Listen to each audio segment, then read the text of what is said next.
वह लिफाफा फाड़कर पत्र पढ़ने लगी। जब उसका पत्र समाप्त हो गया तो चित्रा बोली, आज पिताजी का भी पत्र आया है। लिखा है जैसे ही यहाँ का कोर्स समाप्त हो जाए मैं विदेश जा सकती हूँ।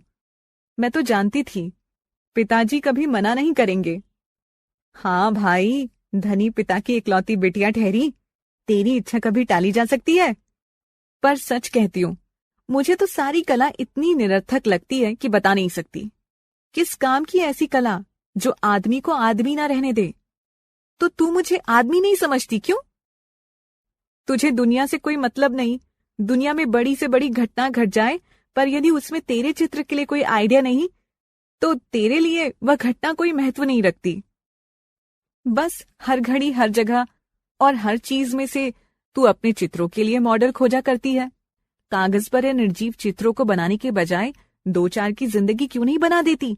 तेरे पास सामर्थ्य है, साधन है। वह काम तो तेरे और मनोज के लिए छोड़ दिया है।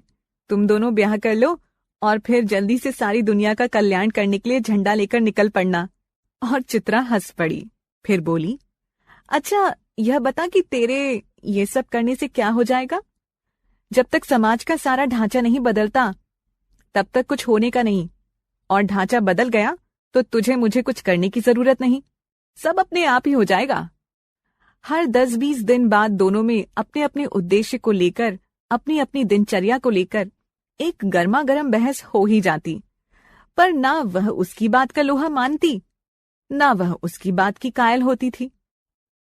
3 दिन से मूसलाधार वर्षा हो रही थी। रोज अखबार में बाढ़ की खबरें आती थीं।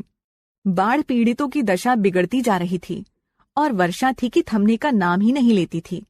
अरुणा सारे दिन चंदा इकट्ठा करने में व्यस्त रहती। एक दिन आखिर चित्रा ने कह ही दिया, तेरे इम्तिहान सर पर आ रहे हैं, कुछ पढ़ती लिखती तू है नहीं, सारे दिन बस भटकती रहती है। फेल हो गई तो तेरे ससुर साहब क्या सोचेंगे कि इतना पैसा बेकार ही पानी में बहाया। आज शाम को एक स्वयं सेवकों का दल आ रहा है, प्रिंसिपल से अनुमति ले ली, मैं भी उनके साथ जा रही हूँ। चित्रा की बात को बिना सुने उसने कहा। शाम को अरुणा चली गई। 15 दिन बाद वह लौटी तो उसकी हालत काफी खस्ता हो रही थी। अरुणा नहा धोकर खा पीकर लेटने लगी, तभी उसकी नजर चित्रा के नए चित्रों की ओर गई। 3 चित्र बने रखे थे, तीनों बाढ़ के चित्र थे। चित्रों को देखकर उसका मन जाने कैसा कैसा हो आया।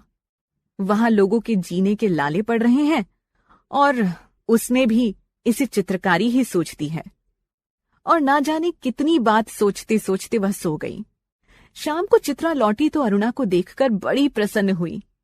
गनीमत है तू लौट आई। मैं सोच रही थी कि कहीं तू बाढ़ पीड़ितों की सेवा करती ही रह जाए और मैं जाने से पहले तुझसे मिल भी ना पाऊं। क्यों, तेरा जाने का तय हो गया? हाँ, अगले बुधवार को मैं घर जाऊंगी और बस 1 सप्ताह बाद हिंदुस्तान की सीमा के बाहर पहुंच जाऊंगी। उसके स्वर में उल्लास छलक रहा था। सच कह रही है? तू चली जाएगी चित्रा? 6 साल से तेरे साथ रहते रहते मैं तो यह बात भूल ही गई थी कि कभी हमको अलग भी होना पड़ेगा। तू चली जाएगी तो मैं कैसे रहूंगी? अरे 2 महीने बाद शादी कर लेगी, फिर याद भी ना रहेगा कि कौन थी चित्रा। बड़ी लालसा थी तेरी शादी में आने की, पर अब तो आ नहीं सकूंगी। पर अरुणा के कानों में उसकी कोई भी बात नहीं पड़ रही थी। चित्रा के साथ बिताए हुए पिछले 6 सालों के चित्र उसकी आंखों के सामने घूम रहे थे और वह उन्हीं में खोई बैठी रही। उस रात को भी अरुणा अपनी और चित्रा के बारे में ही सोचती रही। दोनों के आचार विचार, रहन सहन, रुचि आदि में जमीन आसमान का अंतर था। फिर भी कितना स्नेह था दोनों में।